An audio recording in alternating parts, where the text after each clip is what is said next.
पश्चिम महाराष्ट्रामध्ये गणेशोत्सव आनंदात साजरा केला जातो। मुंबई, पुणे त्यानंतर मिरजेमध्ये सर्वाधिक काळ विसर्जन मिरवणूक चालते आणि याचा जो आढावा घेण्यासाठी कोल्हापूर परिक्षेत्राचे विशेष पोलीस महानिरीक्षक सुनील फुलारी सध्या मिरजमध्ये आले आहेत आणि या संदर्भात बोलण्यासाठी आपल्यासोबत ते आहेत। सर, काय सांगाल, पश्चिम महाराष्ट्रामध्ये कशा प्रकारे बंदोबस्त ठेवण्यात आलेला आहे?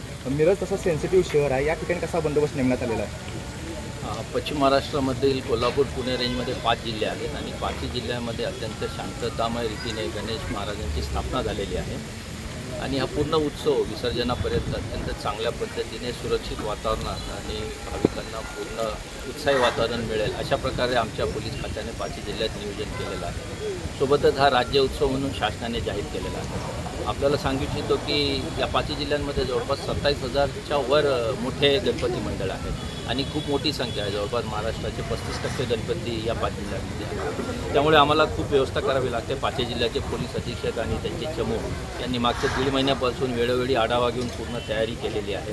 स्वतः पायदळ फिरून त्यांनी विसर्जनाचे मिरवणुकीचे मार्ग बघितलेले आहेत। त्याच्यानंतर आपण जी काही मंडळं आहेत त्या सगळ्या मंडळांसोबत एक पोलीस अंमलदार समन्वयक म्हणून नेमलेला आहे, नोडल ऑफिसर, जो मंडळांचे अधिकारी आणि पदाधिकारी यांच्यासोबत आणि पोलीस स्टेशनसोबत समन्वय ठेवतो।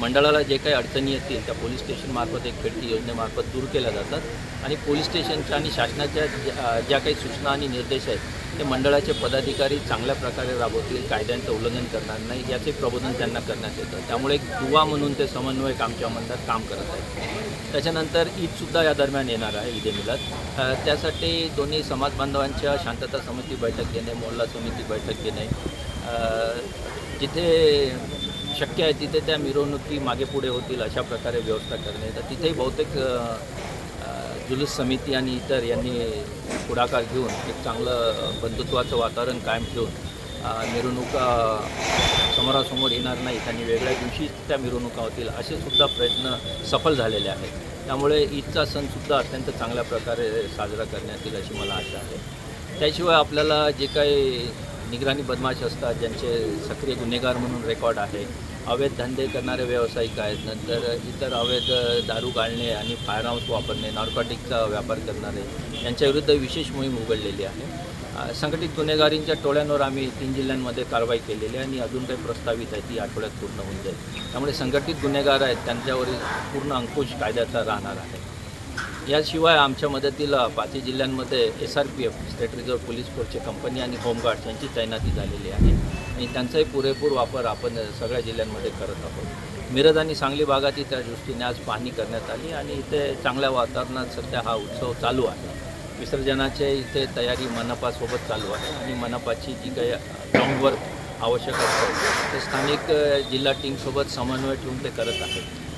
आपण म्हणता त्याप्रमाणे तयारी पूर्ण झालेली आहे आणि उर्वरित तयारी येत्या 2-3 दिवसात पूर्ण होऊन जाईल अशी मला आशा आहे। डीजे मुक्त नशामुक्त गणेश साजरा करा असं पोलिसांनी आवाहन केलं होतं, परंतु गणेश आगमनालाच डीजेचा तंत्र झाल्याचं पाहावयास मिळतं। सांगली, कोल्हापूरसह पुण्यातील काही भागात देखील अशीच परिस्थिती पाहावयास मिळाली। बरोबर आहे, हा सामाजिक प्रश्न आहे आणि तो पोलीस खात्यासोबत इतर खात्यांनाही सहकार्य करून सोडवावा लागणार आहे आणि त्याच्यात बरेच तांत्रिक मुद्दे आहेत।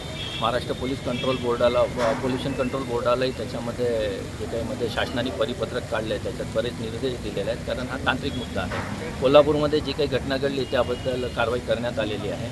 सांगलीलासुद्धा नॉईज पोल्युशन डेसिबल मीटरनी रिडिंग्स घेऊन संबंधित मंडळांना आणि कॉन्ट्रॅक्टरला नोटीस देणे, लेझरचे सुद्धा जे घातक रेज आहेत त्यांना प्रतिबंध करण्यासाठी त्याही मंडळांना शोधून लेझर कॉन्ट्रॅक्टरला नोटीस देणे मागच्या रेकॉर्डवरून हे कारवाई सुरू झालेली आहे आणि तीच कारवाई आम्ही जी काही शक्य आहे कायद्याच्या अधीन राहून ती करणार आहोत। आपल्याद्वारे माझ्या नागरिकांना आणि मंडळांना विनंती आहे की जी समाजाला घातक आहेत असे प्रदूषण, की ध्वनी आहे, वायू आहे, जल आहे, या सगळ्यांचा प्रतिबंध करण्यासाठी नागरिकांनी सुद्धा सहकार्य करावं, सक्रिय राहावं। काही ठिकाणी राजकीय दबाव देखील पोलिसांवर असल्याचं पाहावयास मिळतं। असा दबाव मला पाहावयास मिळालेला नाही आणि कोणताही अनुचित दबाव येत नाही असा माझा अनुभव आहे। नक्की जर आपण पाहिलं तर आता पश्चिम महाराष्ट्रामध्ये जो गणेशोत्सव पार पडणार आहे त्या अनुषंगाने कोल्हापूर परिक्षेत्राचे विशेष पोलीस महानिरीक्षक सुनील फुलारी यांनी आढावा घेतलेला आहे। स्वप्नील पाटील, पुढारी न्यूज, सांगली।